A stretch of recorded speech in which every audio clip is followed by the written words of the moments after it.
Olá, boa noite a todos, fraters, sorores, amigos da Ordem. Sejam todos muito bem-vindos à nossa atividade do dia de hoje. Antes de iniciarmos, nossas atividades, gostaríamos, assim, de fazermos um acordo de convivência, para aprimoramento da participação de todos. O tempo dessa atividade de hoje é de 1h20, entre a apresentação do palestrante e após os comentários. E como boas práticas do fórum, da apresentação, a gente pede a todos que, após liberado para os comentários e a participação após a palestra, vocês utilizem aquele item abaixo dos 3 pontinhos do aplicativo para poder abrir o bate-papo, irem inserindo as suas perguntas, porque nós vamos fazer aí de acordo com as perguntas e para poder abrir para a interação de todos. Durante a palestra, deixaremos todos os microfones fechados para um melhor aproveitamento. E caso o seu microfone for aberto, nós pedimos que seja rápido em seus comentários e falem apenas assuntos pertinentes ao tema do dia de hoje. E faça os agradecimentos por escrito no chat que nós enviaremos ou, até se houver tempo, leremos ao palestrante durante o evento. É importante saber também que essa atividade ela está sendo gravada para os registros nos arquivos da MORC GLP, razão pela qual todos os participantes aceitam ceder seus direitos de imagem. Os presentes que não quiserem ter sua imagem exposta podem voluntariamente manter suas câmeras e microfones desligados para fins de privacidade. Lembramos a todos os presentes também de que a abordagem utilizada nessa palestra se refere ao estudo e pesquisa do palestrante e não representa a palavra oficial da Ordem Rosa Cruz Amorque. Após a apresentação, teremos um espaço para perguntas e respostas. Desta forma, como dito antes, pedimos que utilizem o chat para deixar os seus comentários.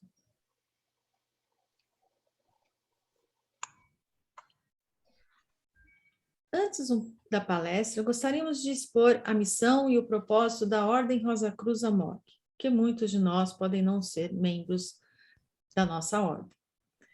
A Ordem Rosa Cruz Amorque é uma organização internacional de caráter templário, místico, cultural e fraternal, de homens e mulheres dedicados ao estudo e aplicação prática das leis naturais que regem o universo e a vida. Seu objetivo é promover a evolução da humanidade através do desenvolvimento das potencialidades de cada indivíduo e proporcionar ao seu estudante uma vida harmoniosa que lhe permita alcançar saúde, felicidade e paz. Neste mister, a Ordem Rosa Cruz Amorque oferece um sistema eficaz e comprovado de instrução e orientação para o profundo autoconhecimento e compreensão dos processos que conduzem à iluminação. Esta antiga e especial sabedoria foi cuidadosamente preservada desde o seu desenvolvimento pelas escolas de mistérios esotéricos e possui, além do aspecto filosófico e metafísico, um caráter prático. A aplicação desses ensinamentos está ao alcance de toda pessoa sincera, disposta a aprender, de mente aberta e positiva e construtiva para tanto.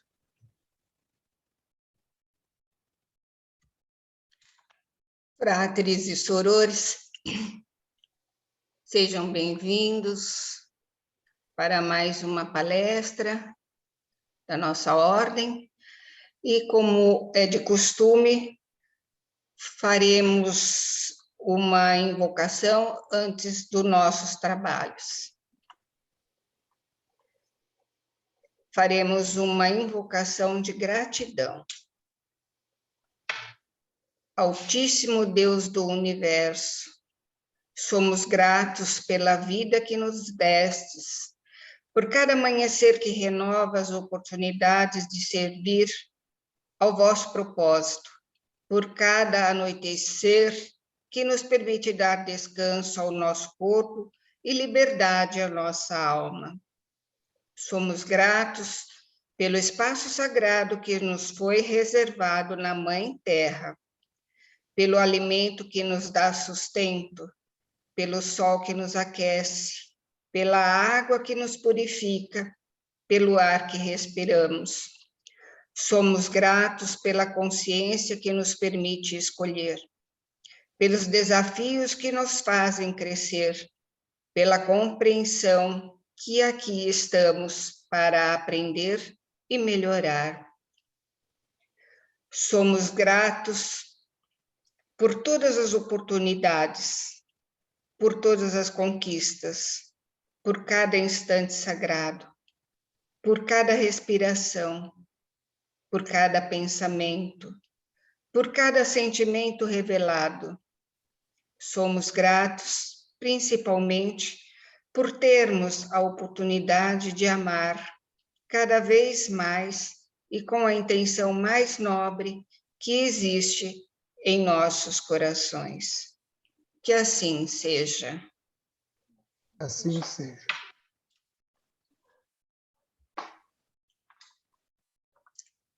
A palestra de hoje tem como título O Museu Egípcio e Rosa Cruz, Tutancâmon, um pouco do Egito Antigo no Brasil.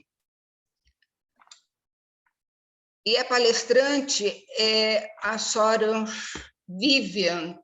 Eu não estou conseguindo ver aqui. Você tem que falar ainda primeiro do museu aqui, ó.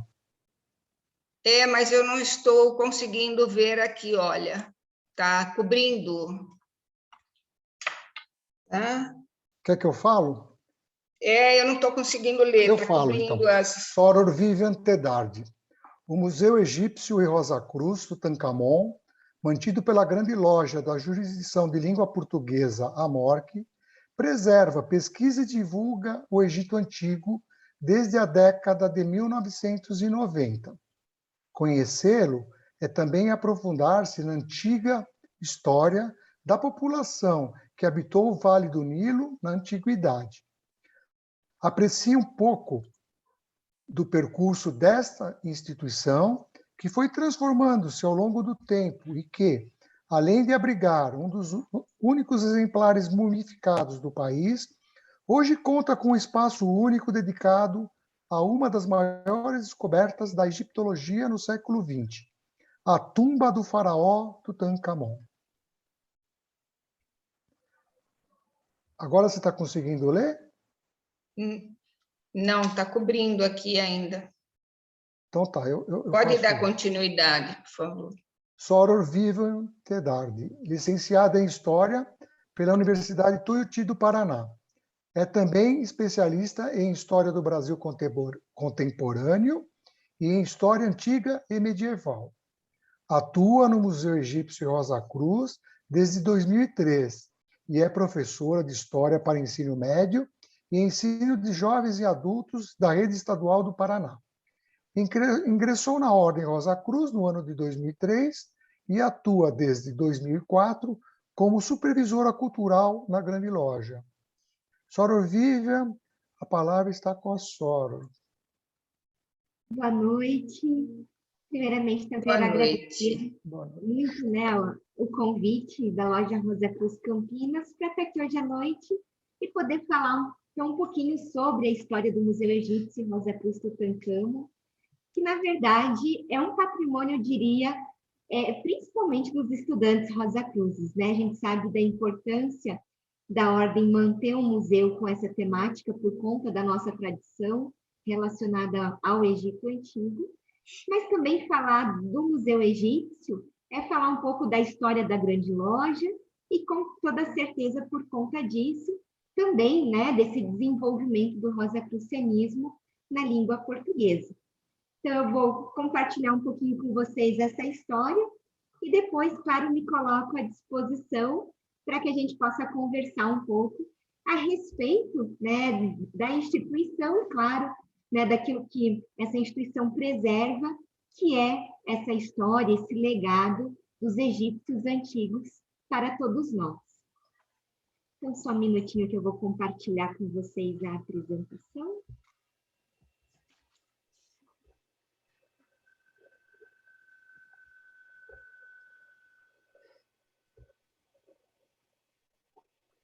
Isso, eu espero que gostem dessa viagem que poderemos, então, fazer juntos agora, um pouco pela história do Museu Egípcio Rosa Cruz Tutancâmon, mantido pela Grande Loja da Jurisdição de Língua Portuguesa. Antes, eu acho que é importante nós pensarmos um pouco na função social dos museus, né? Que espaços são esses? A gente, né, geralmente, nós pensamos nessas instituições como locais onde nós vamos observar objetos antigos. Mas acho que o mais importante é nós pensarmos que histórias esses objetos antigos eles podem nos trazer, ou que eles nos contam. Só que a função de um museu vai muito além do que simplesmente as suas exposições. Na verdade, os museus são espaços que devem justamente coletar, conservar, pesquisar, documentar e divulgar a partir das suas exposições e atividades culturais. E cada vez mais, principalmente, né, hoje, a gente entende os museus, no caso, como locais de transformação da própria sociedade. São espaços justamente que nós podemos chamar de uma educação não formal. E cada vez mais os museus, eles procuram estar inseridos, né, junto à sociedade em geral, trazendo questionamentos, trazendo justamente, fazendo com que a população interaja com os seus espaços.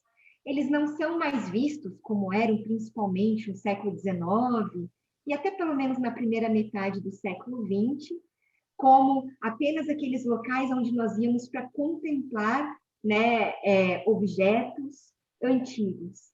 Na verdade, hoje os museus, claro, falando dos de história e arqueologia, né, eles são espaços que mantêm essas histórias, mas também convidam o seu público a participar, a construir também o conhecimento junto com as próprias instituições.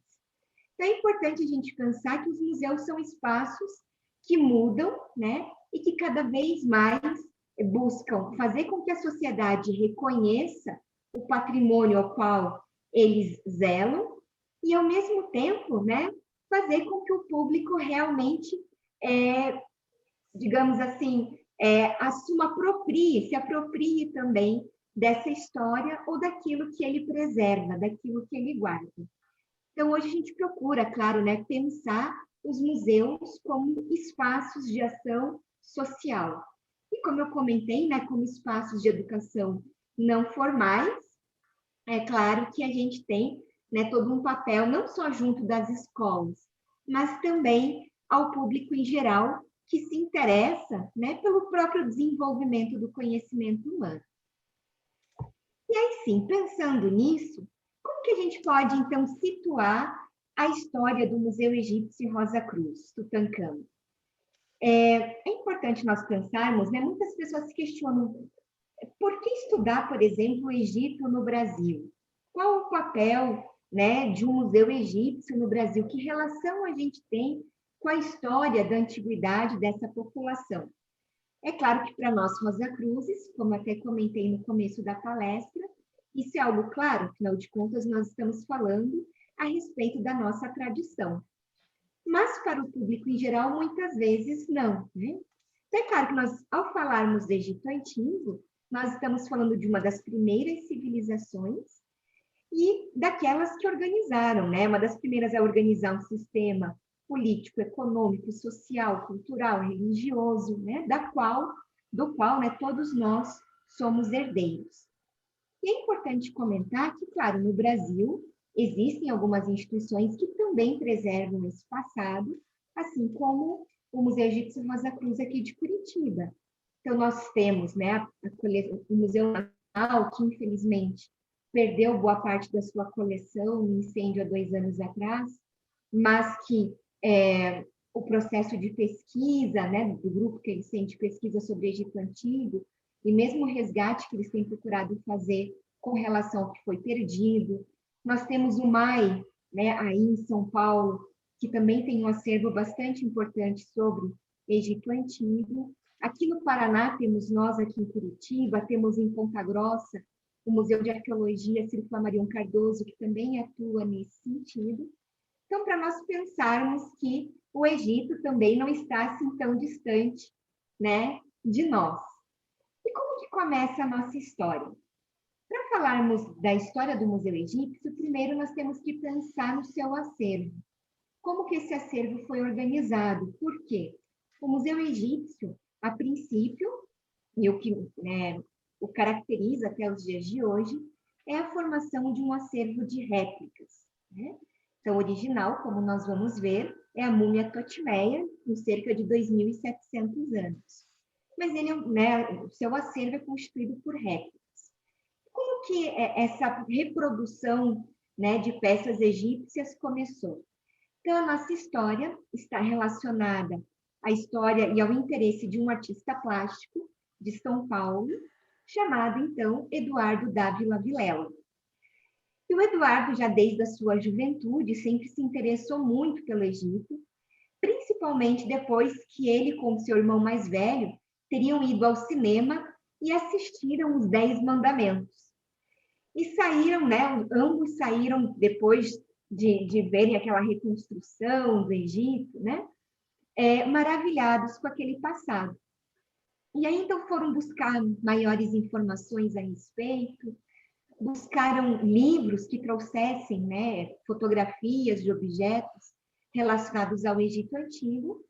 E o Eduardo, então, que tem, na verdade, um dom, né, da arte, ele começou a reproduzir peças relacionadas ao Egito Antigo.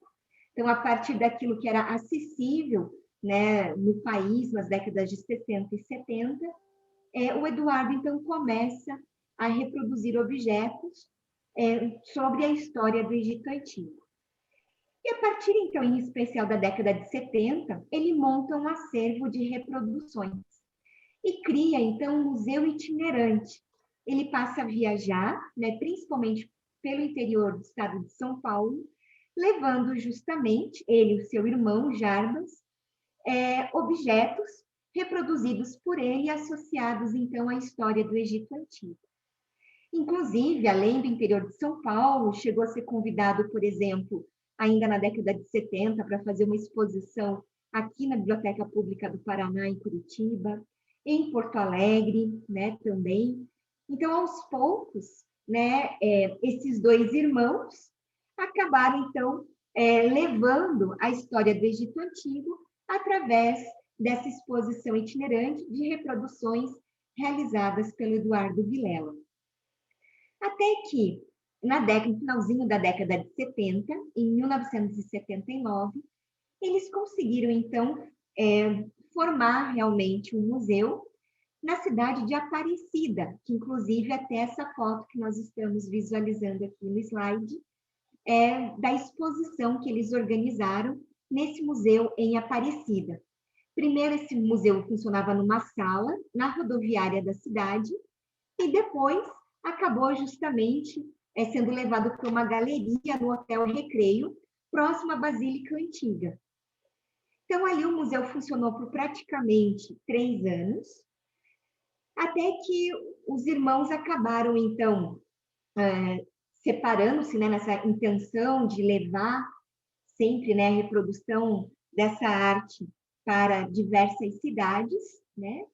E com isso, então, na década de 80, o Eduardo, membro da Ordem Rosa Cruz, né, Frater Rosa Cruz, ele então decidiu destinar, sim, naquele momento, depois que retirou os objetos de Aparecida, sem ao certo saber o que fazer com tudo aquilo que ele havia criado, ele decidiu então doar o acervo à loja Rosa Cruz São Paulo, que inclusive realizou algumas mostras na própria loja desses objetos, então, que ele havia recebido, Eduardo Vilela havia doado para a loja.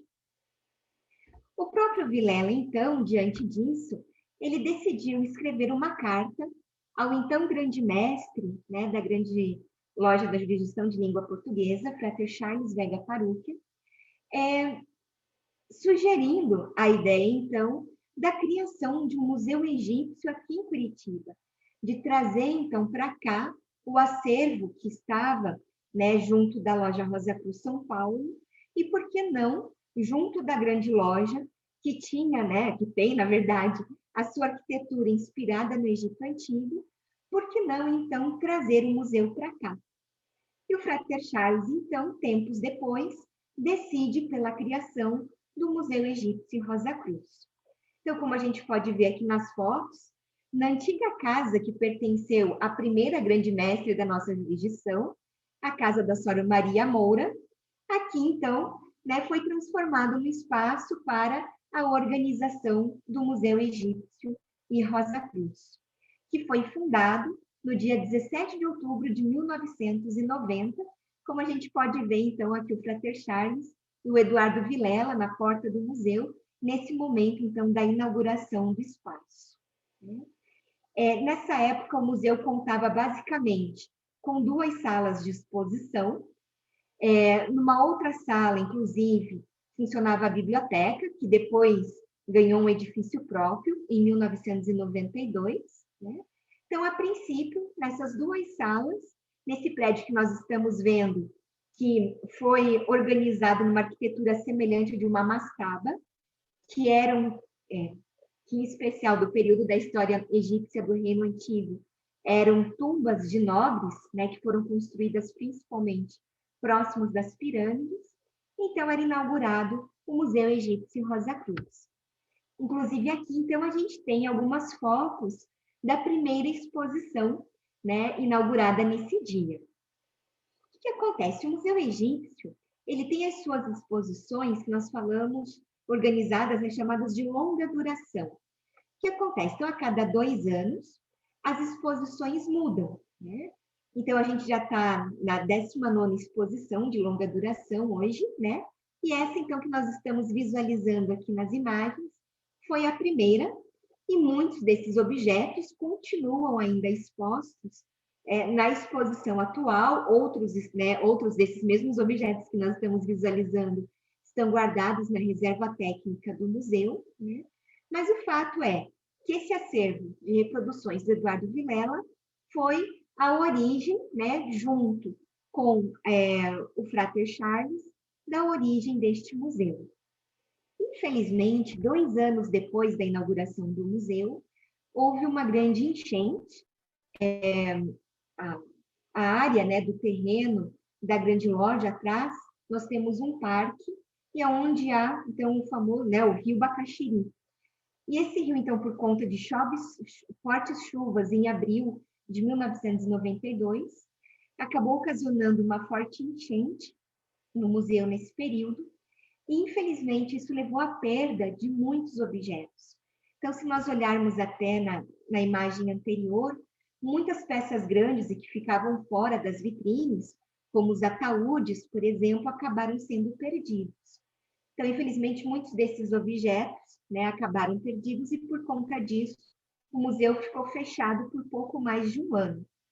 Nesse mesmo período, já mais ou menos por volta de 1993, a Maria Aparecida Marcondes, que até aparece aqui na foto, a Cida, ela chegou a escrever para o Vilela, informando a respeito, né, do que havia acontecido, perguntando se havia possibilidade dele realizar novas reproduções para o museu, mas na época o Eduardo estava em outra fase criativa e acabou não podendo atender ao pedido, né, da grande loja naquele momento. E ali, então, a saída foi recorrer a outros artistas aqui do Paraná que pudessem, então, realizar novas reproduções para o museu, para que ele pudesse, então, reabrir numa nova exposição de longa duração. Nesse momento, entre os artistas, nós temos um chamado Luiz César Vieira Branco, que ele faz, né, reproduções que são importantes para o nosso acervo até os dias de hoje, e, inclusive, também foi o responsável por, em 1995, pintar a tumba que abrigaria a múmia Totimeia, né, 1994, na verdade, da qual nós podemos ver aqui, né, no slide, e ao lado aqui nós temos a inauguração da sala. Então, o museu, em 1995, ganhava esse novo anexo, que era justamente uma tumba hipotética que foi construída para abrigar a múmia Totimeia, da qual daqui a pouquinho eu conto um pouco mais a respeito da história dela. Então, temos essa primeira expansão do espaço museológico. Depois, né, o museu então foi reaberto em 1994, como vimos, a tumba inaugurada em 1995, por conta do público que aumentava para conhecer, né, a exposição egípcia mantida pela Amorque, foi construído um terceiro ambiente, né, que nós sempre chamamos também de terceira sala, que nós podemos ver nessas duas imagens. Então, nesta primeira, nós temos a exposição, né, que seria, então, a sexta exposição do museu, da qual abrigava já, então, essa terceira sala, ampliando ainda mais a área de exposição. E aqui ao lado, nós temos a mesma sala em 2000, no ano de 2000, na exposição de 2000, que é quando também nós tivemos uma nova aquisição de peças do próprio Eduardo, né? O Eduardo Vilela, já no final da década de 90, ele voltou a fazer reproduções do Egito Antigo, inclusive reorganizou, né, suas exposições itinerantes, até que depois, passado novamente a fase, né, dessas exposições itinerantes, ele, em contato novamente com a grande loja, esse acervo que ele havia reproduzido foi novamente incorporado ao próprio museu, né? Então, nós temos que, né, como estamos comentando, aos poucos, o acervo do museu foi crescendo, como continua crescendo até os dias de hoje. Bom, e a Totimeia, né? Então, nós temos que em 1996 tivemos essa ampliação do museu, mas em 95 o museu recebeu, então, a múmia Totimeia, a múmia de uma egípcia, possivelmente uma cantora ou musicista de um dos templos da deusa Ísis, que foi chamada, né, de Totimeia, apelidada, na verdade, porque nós, infelizmente, não temos como saber o verdadeiro nome da Totimeia. Então, até hoje, ela continua sendo a grande estrela, né, do Museu Egípcio. Muitas vezes somos chamados de Museu da Múmia por conta disso, né? O que a gente sabe a respeito da múmia Totimeia, né? Eu gosto de brincar que nós sabemos muito mais da história dela desde que ela foi encontrada na segunda metade do século XIX, do que efetivamente sobre a vida dela no Egito Antigo. A Totimeia, então, foi descoberta na cidade de Luxor, a antiga Tebas, no Egito, como comentei, na segunda metade do século XIX, e acabou sendo dada de presente ao secretário norte-americano no Egito, na época, este que nós estamos visualizando aqui, né, Samuel Sullivan Cox. Ele havia recebido do Pachá do Egito 2 múmias de presente por conta de um livro que ele havia escrito, e o Pachá havia dito que se divertiu muito com a história, né, deste americano, então decidiu presenteá-lo com 2 múmias. E aí que começa, então, a história da múmia Totimeia. Então, diante disso, o Cox envia as 2 múmias para os Estados Unidos. A companheira de Totimeia acabou indo para o Museu Smithsoniano e Totimeia ainda não tinha um lar, né, para onde, então, essa múmia seria encaminhada.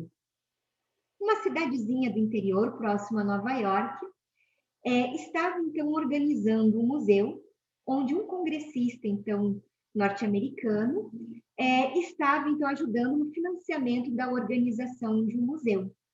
Então, sabendo, né, dessas 2 múmias, em especial da outra que ainda não tinha residência fixa, eles pleitearam, então, a Totimeia para que fosse para essa cidade, chamada Round Lake, que nós podemos visualizar, né, aqui nessa outra imagem.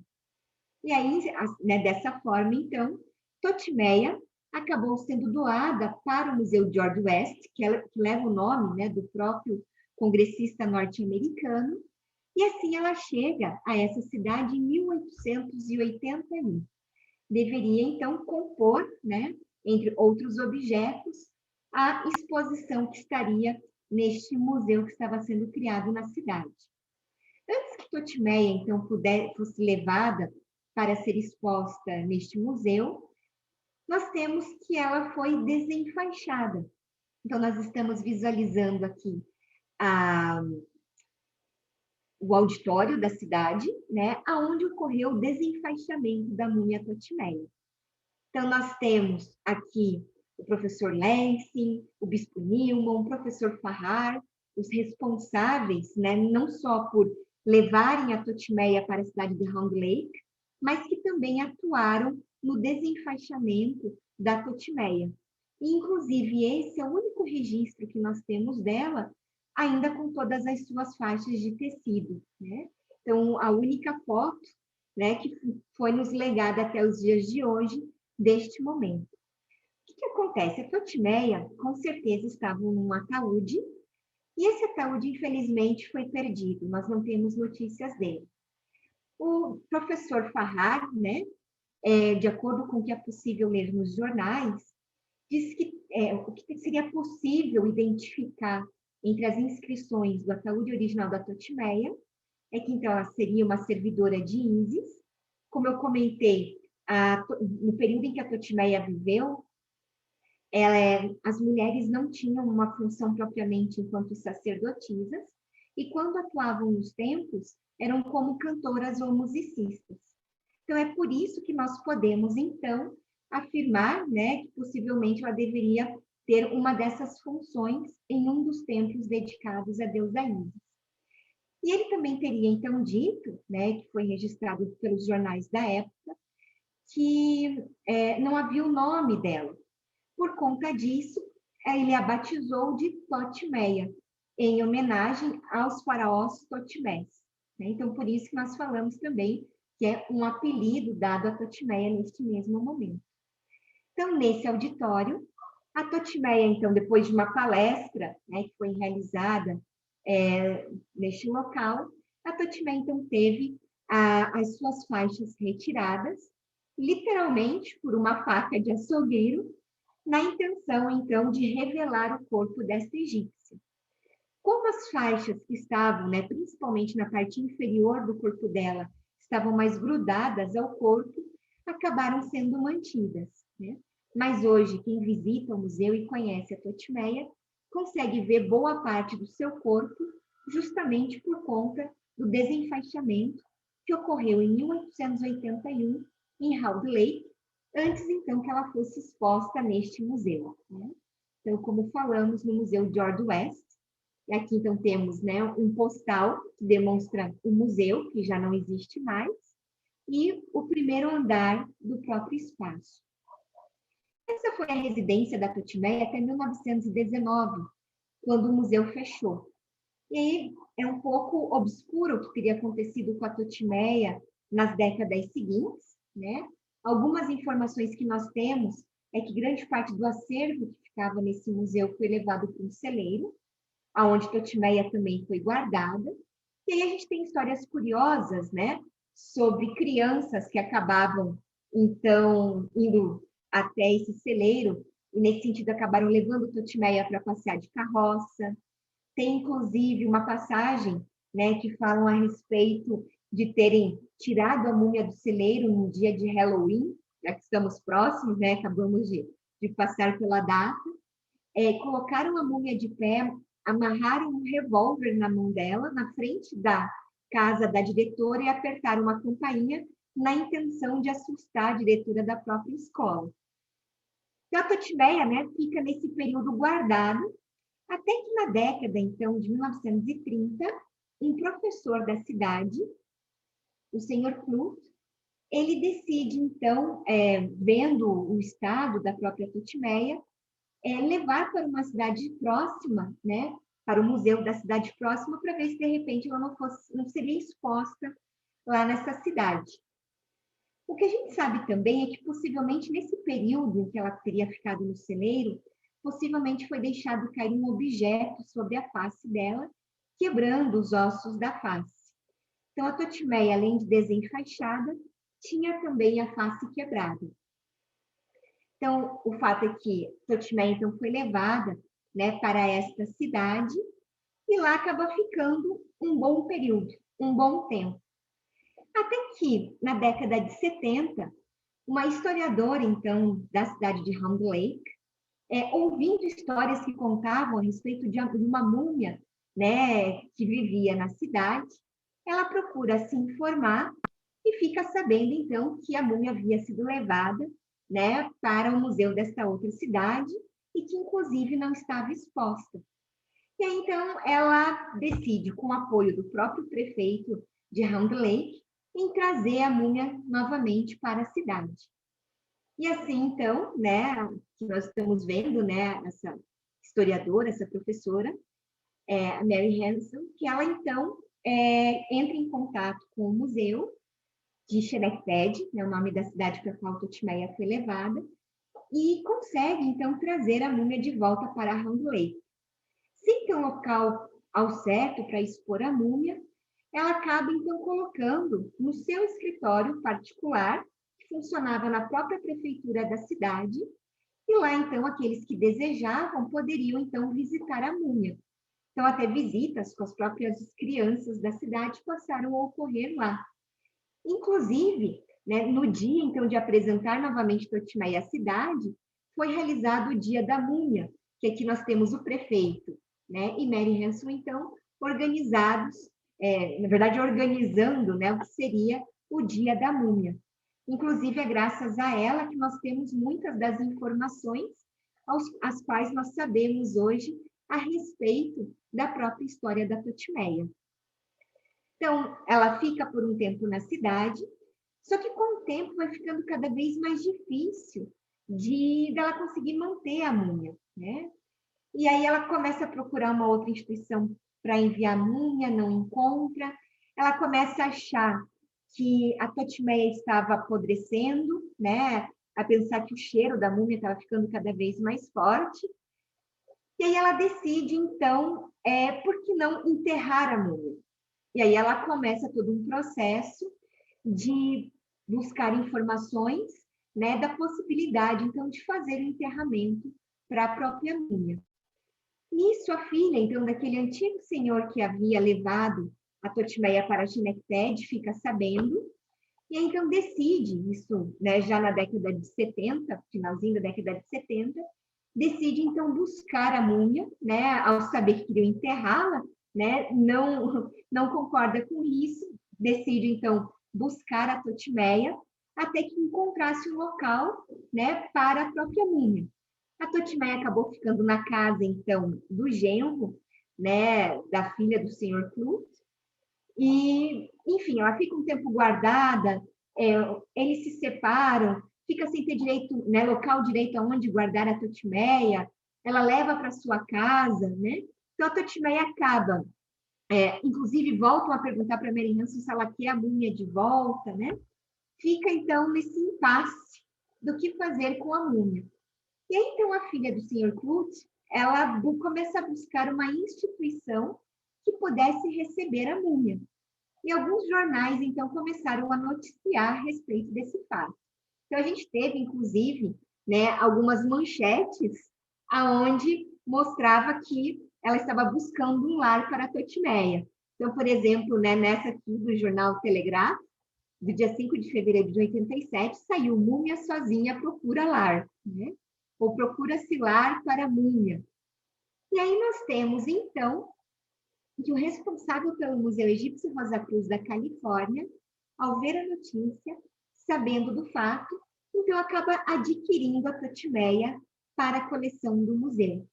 E assim, em 1987, a Totimeia acabou, então, indo compor, né, o acervo do Museu Egípcio Rosa Cruz da Califórnia. Porém, como a Totimeia, né, estava com a face quebrada, como falamos, desenfaixada, acabou que a Totimeia não foi realmente exposta lá no Museu da Califórnia. Ficou guardada na reserva técnica do museu. E aí, como vimos, o nosso aqui de Curitiba foi criado em 1990, e a partir de contatos, então, com o Frater Charles, com o museu de lá, nós temos, então, que a Totimeia é doada para nós, né, em 1995. Então, do Museu Egípcio Rosa Cruz da Califórnia, Totimeia vem para o Brasil, para o Museu Egípcio Rosa Cruz. Chega aqui no dia 11 de abril de 1995. Como vimos, né, o José de Oliveira, já havia sido feito, né, uma tumba para a Totimeia, então, no museu. Ela chega, né, aqui e vai ser exposta a princípio nesse caixãozinho cor-de-rosa, né? E a Totimeia, então, passa a ser exposta a partir deste momento. 2 anos depois, um estudante de arqueologia de uma cidade próxima aqui de Curitiba, né, de Ponta Grossa, professor Moacir Elias Santos, este que nós vemos aqui na foto, inicia, então, o projeto Totimeia. E a partir do projeto Totimeia, que foi possível o levantamento histórico, né? Isso que eu acabei de comentar resumidamente para vocês, que na verdade tem outras nuances ainda dessa história. O Moacir, ele entra em contato com a Mary Hanson, consegue ter informações a respeito, né, de muitos desses fatos que nós comentamos, e ele começa, então, a pesquisa não só da história dela, mas também do próprio processo, em buscar conhecer o processo de mumificação, de conservação da Totimeia. Ele restaura a face dela, então ele foi o responsável por colar os ossos da face. Ele conseguiu, junto ao Hospital de Clínicas aqui de Curitiba, inclusive aqui temos o professor Enio Rogacheski, então ele, de contatos com ele, conseguiu levar a múmia até o hospital para passar por um exame de tomografia, como nós estamos vendo aqui. Foi o primeiro estudo nesse sentido no Brasil, né? Isso em 1999. E da onde das imagens adquiridas pela tomografia foi possível conhecer né, efetivamente como estava o processo de conservação dela, de levantar como teria sido o processo de mumificação. Foi ali que ele percebeu os ossos da face que estavam no crânio, do que possibilitou, então, o processo de restauração da face da Totimeia, né? Então, tudo isso possibilitou não só as informações, mas também para que hoje, né, nós possamos cada vez mais buscar cuidar e preservar, né, a Totimeia.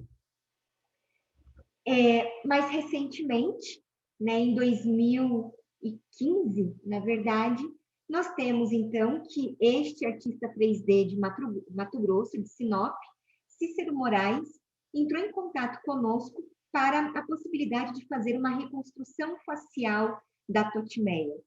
E aí, então, a partir de fotos do crânio dela, 360, e também das próprias imagens da tomografia, foi possível, então, com a ajuda, né, de programas, inclusive com o Blender, né, que é um dos programas utilizados para fazer esse processo de reconstrução, realizar, né, como seria, então, a face da Totimeia quando ela teria vivido lá no Egito Antigo.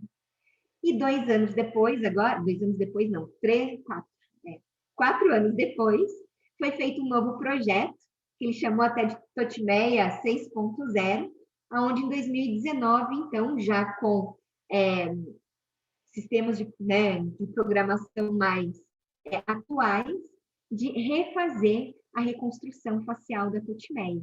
Então, hoje a gente consegue ter ideia de como era a face, né, como possivelmente era essa egípcia que morreu entre 25 e 30 anos de idade, né, e que teria vivido pelo menos cerca de 700 anos antes de Cristo.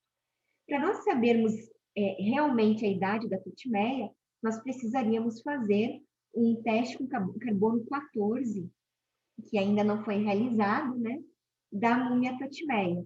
Mas, né, pelo tipo de mumificação, pelo ataúde dela, né, pelo que foi registrado a respeito do ataúde dela, a gente consegue datar mais ou menos, então, desse período, né, dessa egípcia, né? Muitas pessoas perguntam a respeito do cabelo, então é importante a gente falar, né, que os egípcios utilizavam perucas, nesse processo de reconstrução que foi feito com o apoio do professor Moacir, né? Então, para a coloração da pele, a ideia do colar, né, do peitoral, que era comum e utilizado nesse período, a ideia do cone de gordura, que era comum as egípcias utilizarem sob a peruca, né, de gordura perfumada. Então, assim, temos um pouquinho de como seria a face da Totimeia. Nesse processo, então, de expansão, em 2014, né, que é a antiga casa, então, do museu, para modernizar o espaço, nós temos que deu espaço à construção de um novo prédio, que é o que nós vemos, então, aqui, que é hoje onde hoje funciona o Museu Egípcio, né, no piso térreo, inaugurado, então, pelo atual grande mestre, Fraterelli de Moraes e Marques. Esse novo espaço foi inaugurado em 2014, e hoje, então, a gente conta com instalações mais modernas, né? Ao longo do tempo, como eu comentei, as réplicas, o número de réplicas foram sendo ampliadas também pelo professor Dr. Moacir Henrique Santos, que além de arqueólogo, né, doutor em História Antiga e Medieval, também faz reproduções de objetos do Egito Antigo, né? E hoje, então, nós temos, claro, uma outra cara, né, para esse local que se dedica à preservação e divulgação da história do Egito Antigo. A Totimeia ganhou, claro, uma nova tumba. Agora, essa tumba mais relacionada até mesmo ao próprio contexto que possivelmente ela foi encontrada, que na época que a Totimeia viveu, os egípcios já não construíam mais tumbas como essas que nós estamos vendo aqui, mas as reutilizavam. Então, no museu, a nossa ideia hoje é essa. A Totimeia reutiliza uma tumba que foi organizada em períodos anteriores, em especial no período do Reino Novo. As imagens da tumba atual da Totimeia são inspiradas em tumbas da 19ª dinastia, inclusive a posição de todos os desenhos hoje segue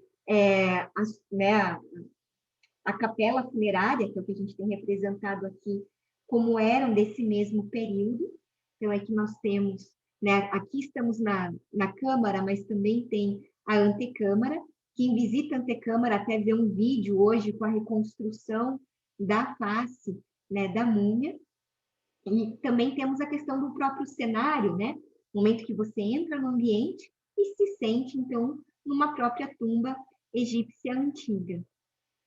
Nesse processo de expansão, hoje a gente entende também a Grande Loja como um museu a céu aberto, né? Porque não só temos as construções, como do Grande Templo, do auditório, da administração, que são inspiradas no Egito Antigo, mas em 2016 nós tivemos a inauguração do Complexo Luxor, que é justamente um museu a céu aberto. Quem visita o local conhece uma Avenida de Esfinges, que é um pedacinho, né, uma reprodução da Avenida de Esfinges da antiga Tebas, que ligava os templos de Luxor e Karnak. Temos ao fundo, né, um obelisco, um dos obeliscos do templo de Karnak, do faraó Totmés III. E também, nesse mesmo ambiente, temos a estátua do imperador romano Otávio Augusto. Otávio Augusto foi o responsável por anexar o Egito como província romana, né, em 30 a.C., em 30 a.C., depois de vencer Cleópatra e Marco Antônio. E essa estátua em especial, vale a pena a gente comentar que ela não está no Complexo Luxor apenas por isso. Na verdade, ela é importante também para os Rosacruzes, porque ela ficava em exposição lá na Suprema Grande Loja nos Estados Unidos, na Califórnia. Foi um presente do Ralph Lewis para o seu pai, para, né, o Harvey Spencer Lewis. A princípio ficava, inclusive, essa estátua, quando ele deu de presente, na esquina da casa do pai, que ficava do lado, né, da Suprema Grande Loja, onde ele pudesse ver a estátua, e que depois foi levada, né, para dentro do Parque Rosa Cruz, lá em São José. E em 2016 está aqui, né? Então, essa reprodução que hoje, né, está em Roma, na verdade, o Augusto de Prima Porta, e tem essa relação tanto, né, da imagem do imperador romano com o Egito Antigo, mas também, se nós pensarmos, com relação à própria história do rosacrucianismo, por ter sido presente de um imperator a outro, né? Aqui nós temos o Memorial Rosa Cruz, que foi construído em 1987, então ele já estava ali, porém foi revitalizado a partir de 2018, finalizado em 2019. Então, nós temos que hoje ele está semelhante a um pequeno templo, né? Muitos da sua decoração foi inspirado, então, nos templos egípcios antigos, inclusive as cores, né? A maneira da decoração. Então, também é um outro espaço que as pessoas também podem visitar no local. E claro que mais recentemente, pensando nesse processo todo que nós estamos conversando, a criação em 2019 do museu, né, ou da exposição Rei Menino de Ouro Tutancâmon. E que daí vale a gente comentar, né? O Tutancâmon, ele é muito famoso por conta da descoberta da tumba dele, que inclusive amanhã é aniversário da descoberta, 4, né, de novembro de 1922. Então, aí o ano que vem, né, realmente fará 100 anos da descoberta da tumba. E ela é importante porque revelou, né, como seria o enterramento realmente de um rei, né, toda a riqueza do enterramento de um rei. E aí nós temos, então, em 1919, inclusive, um museu que foi organizado pelo famoso arqueólogo egípcio Zahi Hawass, né, que esteve presente na inauguração, junto com o atual imperator, Frater Cláudio Mazuco, prefeito de Curitiba, né, o Rafael Greco.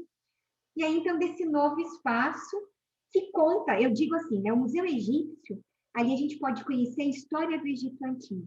A gente tem possibilidade ali de conhecer como era a vida, a religião, né, a questão do poder dos faraós. Enquanto que né, na parte da exposição Rei Menino de Ouro, é aquela questão dos tesouros faraônicos, né? Então, o museu hoje acaba completando o outro. Inclusive, a gente tem na fachada a estátua do deus Horus, que fica num dos templos do Egito, né, no templo de Édipo, dedicado a este deus. Então, também já na fachada a gente encontra esta réplica. E claro que, como eu falei, então, um museu dedicado à descoberta da tumba e aos tesouros, né, do faraó. Então, com isso, nós temos hoje, então, no Brasil, com toda certeza, o maior espaço dedicado ao Egito Antigo. É claro que também vale falar, né? Não é algo que a gente possa realmente se vangloriar, mas no caso, a Totimeia é basicamente a única múmia que nós temos hoje no Brasil, depois, de novo, né, do incêndio que aconteceu no Museu Nacional do Rio de Janeiro, e que foram destruídas 6 múmias nesse incêndio. Então, a Totimeia, basicamente, hoje, para conhecer uma múmia, é ela aqui em Curitiba, e além dela, temos uma cabeça de múmia também no Brasil, na cidade de Cerro Largo, no Rio Grande do Sul, né, que foi batizada recentemente de Irex Neferet. Então, nós temos, né, tanto esse conjunto, quanto também a múmia Totimeia. E aí eu gostaria de finalizar a palestra, agora que a gente conhece um pouquinho dessa história, né, do Museu Egípcio Rosa Cruz Tutancâmon, desse espaço que foi crescendo, que foi mudando e que vai continuar mudando com o passar do tempo, porque a gente vai também se ajustando cada vez mais às demandas da sociedade, né, a falar um pouco da importância de réplicas. Porque, infelizmente, muita gente fala, mas um museu de réplicas, não estou vendo o original. E acaba não pensando que o original é importante para aquele que vai estudar, que vai pesquisar o objeto e que depois vai publicar os resultados dos seus estudos. Mas para o conhecimento da população, para que a gente possa realmente ter acesso ao que teria sido esse passado, a réplica é fundamental. Inclusive, né, grandes museus do mundo utilizam e vêm utilizando cada vez mais réplicas. A réplica não só para a exposição, mas também como uma forma de preservar o próprio original, né? E aí, o que é importante nós falarmos é que a réplica, então, ela tem um papel que é didático, que é educativo. Eu gosto de brincar que quem visita o nosso museu consegue conhecer um pouquinho do acervo dos museus do mundo que tem objetos sobre o Egito Antigo. Porque, de repente, você está vendo numa mesma vitrine um objeto que está no Museu Egípcio do Cairo, que está no Museu Britânico, que está no Louvre, que está no Metropolitan em Nova York, que está no Museu Egípcio de Turim, né? Então, você tem essa possibilidade, nos dá a possibilidade também de mostrar às pessoas, de contar outras histórias. Um exemplo, né? Nós gostaríamos de mostrar como era um pouco mais da vida comum das pessoas no Egito Antigo. E a gente queria falar sobre os construtores. Como falar sobre os construtores? E aí a gente encomendou réplicas de como era a unidade de medida do egípcio antigo, que é o côvado, de mostrar como é um prumo, de mostrar como era um modelo para fazer tijolo no Egito Antigo.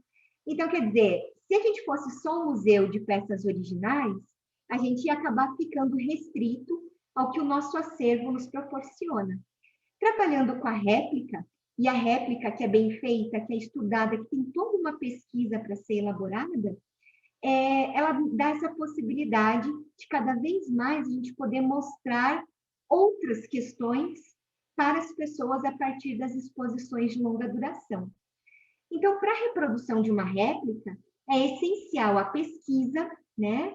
E aí, como eu trouxe aqui, realizado pelo professor Dr. Moacir Elias Santos, o mesmo, então, responsável pelas pesquisas da Totmeia, como se dá esse processo para a realização de uma réplica. Então, que a réplica não é simplesmente, quer dizer, além dela ser um objeto artístico, ela também é um objeto que leva todo um processo de estudo por parte de quem a confecciona.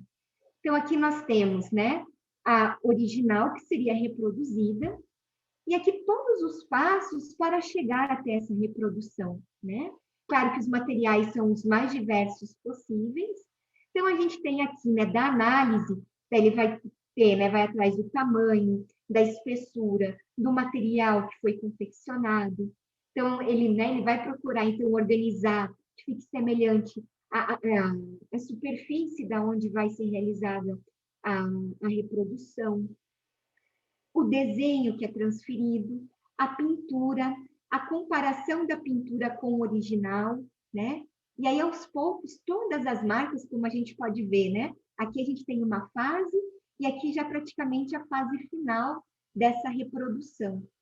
Então, até que a gente tenha realmente o objeto que vai ser exposto e que ele vai transmitir praticamente a mesma coisa que o original, né? Essa é a grandeza, né? Digamos assim, de certa maneira, a importância da réplica. Se nós pensarmos hoje nas réplicas que estão no Museu Tutancâmon, grande parte delas foram confeccionadas no Egito pelo Supremo Conselho de Antiguidades. Lá, muita coisa é praticamente molde do original. Então, o que você está vendo é quase a mesma sensação que se você estivesse no Museu do Cairo, ou agora no museu, no grande museu egípcio, né? Observando aquelas peças. Então, aqui, né, eu gostaria de terminar até minha fala falando da importância de um museu de réplicas no Brasil, do acesso que grande maioria da população brasileira não conseguiria ter para viajar diversas instituições internacionais, e que nós temos aqui essa possibilidade do conhecimento, do acesso da antiga cultura egípcia antiga. Então, eu agradeço muito, né, a atenção de todos e estou à disposição para qualquer pergunta. Muito obrigada. Senhora Vivian, muito obrigada. Me surpreendeu positivamente, superou minhas expectativas. Eu conheço a história da Ordem desde 98, né, do museu. E hoje é que eu realmente aprendi o que é isso tudo. Porque a gente faz as visitas lá e no fim, a gente sempre está com muitas pessoas ao nosso lado, né? E a gente acaba não absorvendo tudo. Essa palestra foi excelente. Nossa Senhora, trouxe uma clareza de ideias. Muito obrigado mesmo, fundo do coração. Eu que agradeço a oportunidade de falar um pouquinho sobre o museu. Então, a palavra agora está aberta para quem quiser fazer qualquer tipo de manifestação. Pode ser pelo chat, pode ser, também pode falar, basta se pronunciar, palavra livre.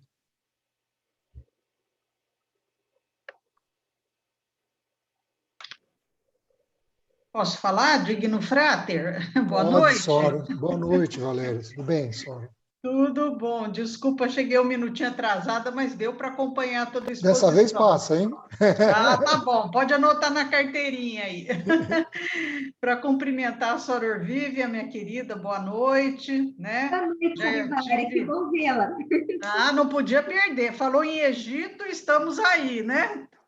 Que bom. Então, não, já dizer que já conheci muito do Museu Egípcio Antigo, o novo ainda não tive oportunidade, né? Eu viajei para aí exatamente no dia 16 de março de 2020, né? Que eu tinha um compromisso em Curitiba, ia passar a semana, já tinha me programado para conhecer o museu, eis que veio a pandemia, tive que retornar na minha cidade, né? Com o coração na mão, mas já estava programada de passar um dia aí com vocês, se Deus quiser, o ano que vem estaremos aí. Estou muito curiosa para ver o novo museu do Tutankhamon, né? Já comprei o livro do Zahir para poder já ler, já saber um pouquinho mais, né? Então, era mais para cumprimentá-la, dizer do meu prazer, né? Da minha gratidão de poder estar aqui novamente, agradecê-la pelas informações, né? A gente vai matar a saudade da Totimeia, se Deus quiser.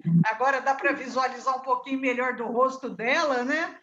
Então, muito bem. Também já fiz um curso com Moacir há muitos anos atrás, uma graça de pessoa. Não o vejo mais há muito tempo, mas, enfim, a gente não o esquece. Então, eu acho que são as riquezas que a gente tem na nossa ordem, né? Riquezas assim de pessoas também, isso que a gente tem que preservar. Então, é mais isso, né? Muito grata pela oportunidade, gratidão, Frater, aí, por poder me manifestar, e deixo a palavra para os colegas aqui presentes. Muito Sora obrigada, Vivian, tem uma querida, mais uma pergunta. vez, viu? Obrigado, Sora Valéria. Sora Vivian, tem uma pergunta. É claro que nessas andanças da Totimeia pelos Estados Unidos, houve danos à múmia. Sabemos que a GLP realizou a recuperação, mas podemos dizer que essa peça não corre mais o risco de se degenerar? Isso, então, na verdade, de fato, né, a Totimeia sofreu realmente alguns danos por conta de tudo que ela passou, né? Em especial, o principal foi até a quebra da face dela. A gente tem, por exemplo, os pés da Totimeia estão quebrados, isso com certeza foi no período do desenfaixamento da Totimeia, né? Eles até tinham a intenção de recolocar os pés dela, até por isso que eles não tiraram mais tanto as faixas da parte inferior do corpo dela. E o que eu queria hoje, na verdade, a gente tem que dizer, primeiro, que o mérito mesmo de preservação do corpo da Totimeia é dos egípcios antigos. A mumificação dela foi muito bem feita. Então, claro que os danos, por exemplo, da maneira como as faixas foram retiradas, nós temos partes, principalmente tem a clavícula dela, né? Já não tem mais a pele preservada. Isso foi arrancado no momento da retirada das faixas. Mas, assim, em geral, ela está até bem preservada. Qual que é o nosso principal papel hoje? É justamente fazer com que o corpo dela se mantenha dessa maneira. Nosso papel é manter baixa, principalmente, a umidade do local onde ela está exposta. Né? A gente, por exemplo, teve um período em que o Moacir mesmo, né, quando ainda era possível tocar na múmia, hoje praticamente já não é mais. A gente conseguia até mesmo, alguma partezinha do osso do fêmur dela realmente estava se desgastando novamente. Mas o que foi feito desde que o novo museu foi construído? A Totimeia está lacrada dentro daquela vitrine. Então, hoje, nós fazemos o controle da umidade utilizando o sílica gel, só que ela está deitada sobre 4 gavetas, onde a gente cobre essas gavetas com a sílica, né? E aí a gente faz o controle com o medidor que nós temos ali, para ir controlando essa umidade. Então, hoje a gente tenta, o máximo possível, reparar os danos que acabaram acontecendo no passado. Mas, felizmente, também os egípcios fizeram um belo trabalho de preservação do corpo dela e que, para nós, hoje, apenas o que a gente tem que fazer é manter, é cuidar. Né? E, claro, né, o trabalho do Moacir também, que foi imprescindível com relação à reconstrução da face. Tem várias pessoas fazendo agradecimento aqui, só dando parabéns, né? Assim, a explicação histórica sobre a tritiméia foi maravilhosa, excelente palestra, muitos agradecimentos. Mais alguém quer se pronunciar? Só complementar, Frater, uma dúvida que me veio agora, aliás, Soror Vivian, né? Eu imagino que vocês estejam pensando sempre logicamente, na ampliação, né, do acervo do museu. Então, pelo que eu entendi, essas peças são compradas dos artistas que fazem, né? Não sei se algumas são doadas também, né?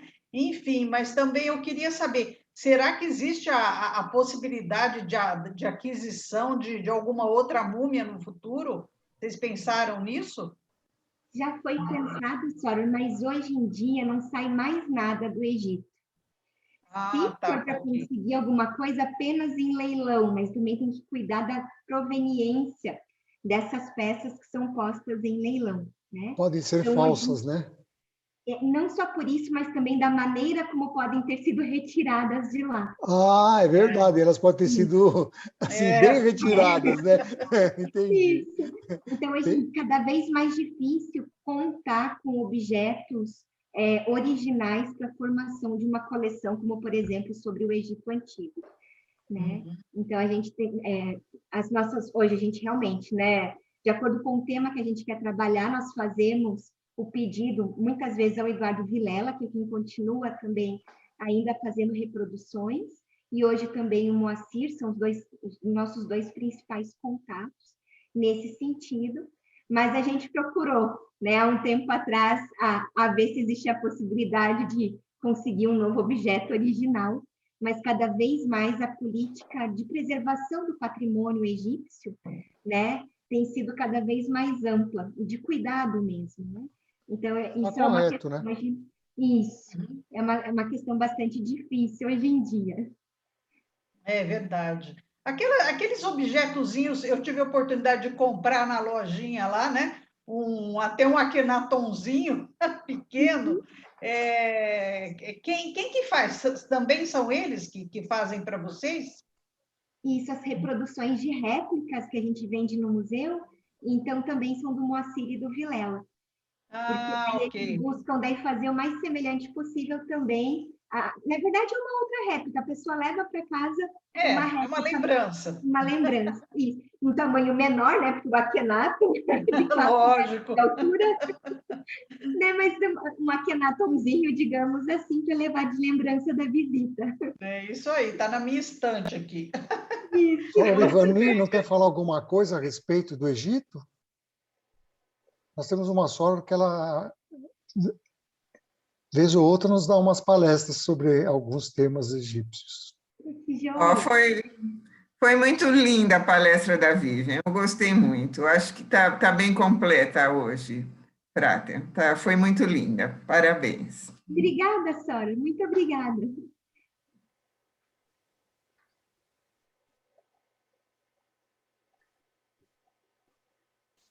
Sora, nós lá na loja, né? Oi, pode falar. Deixa eu abrir a câmera aqui. Uma dúvida não, né? Na verdade, até curiosidade, né?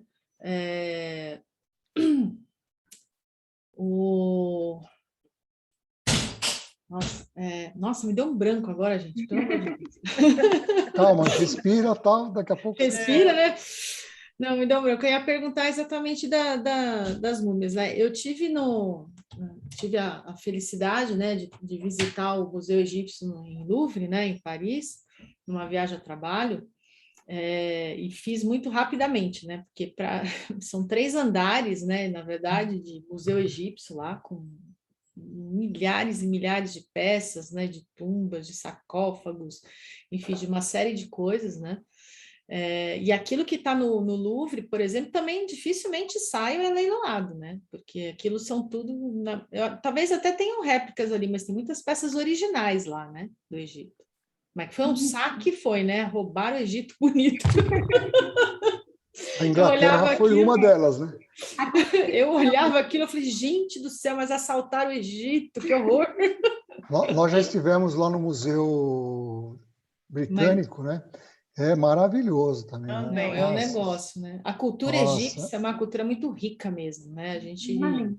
Ela deixou um legado muito grande para a humanidade, né? É que muitos não têm essa visão, né? Mas o legado que eles deixaram... Eu tenho aqui atrás um monte de pecinhas egípcias, mas eu não consigo mostrar para vocês. Eu sou um fanático por... Olho para cima, Egito. Olho para trás, Egito.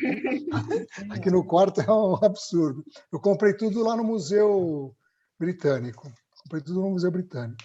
E eles têm umas reproduções, uma mais linda que a outra. Nossa, lá, né? Vou falar, viu? É que realmente a constituição desses, né, do grande acervo desses museus é no contexto mesmo, principalmente do século XIX, né? E através de uma certa pilhagem, mas uma pilhagem, digamos assim, também acertada junto com o governo. Na verdade, era o período em que tanto a Inglaterra quanto a França acabaram dominando o Egito, né? E daí a gente tem o período dos antiquários, o próprio período de retirada desses grandes objetos de lá e serem levados, né, para até o obelisco, né? compor os acervos desses museus. Até o obelisco, né? Porque a Inglaterra tem um e a França tem outro. Né? Vou levar um obelisco. Isso mesmo. Então, a gente tem, né, financiamento de algumas expedições com esses objetivos, né? A própria ideia dos antiquários também no século XIX ainda, mas é quando não havia qualquer forma de proteção patrimonial do Egito com relação a isso, né? Os egípcios, naquele momento, ainda não tinham uma relação com esse passado, né? A questão da cultura muçulmana, né, junto desse passado mais antigo, que acabou, de certa maneira, proporcionando a saída de muitos desses objetos. Hoje se discute muito a repatriação de muitos deles, né? É isso que eu ia perguntar, né? É uma discussão, Zahi Hawass é um dos grandes líderes até dessa discussão que se apresenta, né? Como o caso do busto da Nefertiti, que está lá em Berlim, né? Entre outras questões. E não só do Egito, né? Vem se discutindo também, por exemplo, em relação à Grécia Antiga, né? Que também estão nesses grandes museus. Então, hoje é uma discussão a respeito disso. Por outro lado, também tem quem diga, né, que de certa maneira, muita coisa que está hoje em dia protegida se deve também a estar nesses outros países, porque como a questão histórica né, dessas regiões mais antigas são complicadas, muitas coisas acabaram sendo também destruídas com o passar do tempo, né? Então, também as condições financeiras desses países, né? Também. Eles teriam vendido tudo, né? Também. Se não saqueavam, se alguém não saqueasse, eles iam vender, né? Então, a gente tem... Também, só para complementar, né, a gente vê pelos jornais, por exemplo, esses grupos fundamentalistas, né? Infelizmente, eles destroem sítios arqueológicos, né? Aquele último, eu não me lembro onde é que foi lá, que explodiram tudo mais. Quer dizer, eu acho que existe toda essa polêmica. Eu acompanho um professor de História da Arte do Rio de Janeiro, né? Umas lives, ele chama André Dorigo, e ele fala muito dessa questão também, quer dizer, até que ponto os países do Ocidente saquearam, lógico, trouxeram, né? Mas também com o intuito dessa preservação que a Sawyer falou, porque se tivessem lá até hoje, quer dizer, provavelmente muita coisa estaria, enfim, perdida ou, enfim, destruída, né? Infelizmente, não é o que a gente queria, né? Mas tem essa questão religiosa muito complicada, né? Sim. E os países europeus mesmo, né, com essa intenção, mas foram os primeiros também que financiaram as primeiras escavações arqueológicas efetivamente científicas. Era um período também que muito do que era encontrado, pouco ficava no Egito, né, e outro era também da própria missão arqueológica no Egito. Então, também, né, são fases, na verdade, que foram, né, passando nesse processo e que levam ao contexto atual que nós temos hoje. Então, a gente tem os dois lados da moeda. Né? Exatamente. Então, a verdade é essa. E só para complementar, eu estou lembrando, Soror Vivian, o professor Moacir ainda está com escavação lá no Egito? Está acompanhando pesquisas lá? Não, ele tá por aqui. Ah, agora ele ficou por aqui, Tá por ok. aqui, isso. Eu lembro de uma época que ele estava lá. Tá certo. Né? Que bom. Ele, de vez em quando, faz algumas viagens para lá, daí ele dá o curso no Egito agora. Ah, que Antes chique, da hein? pandemia, né? Agora, Ah. após a pandemia, é possível que retorne. Ah, que bacana. Mas ele reside onde? Não é em Curitiba? Não, Ponta Grossa. Ah, em Ponta Grossa, tá pertinho. Ok, tá perto. Mesmo. Tá bom, obrigada aí. Quem sabe o reencontramos em algum momento aí. Isso Mais mesmo. alguma manifestação? Senão nós vamos partir para o encerramento. Ótimo. Jader, quer falar alguma coisa?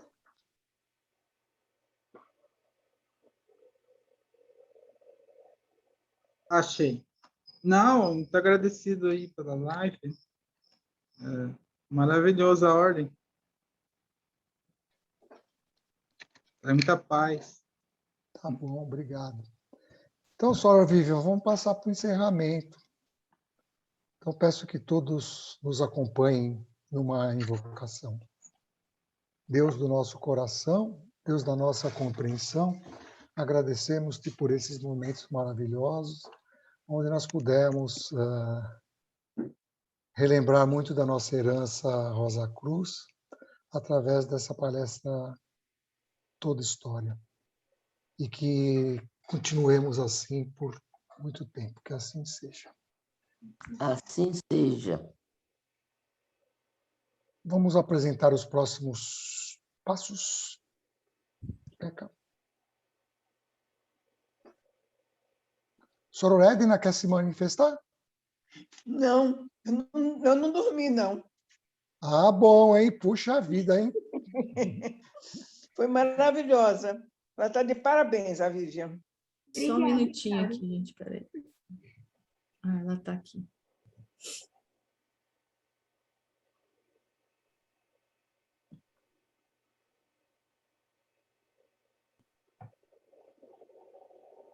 Bom, dentro das nossas atividades aí virtuais, né?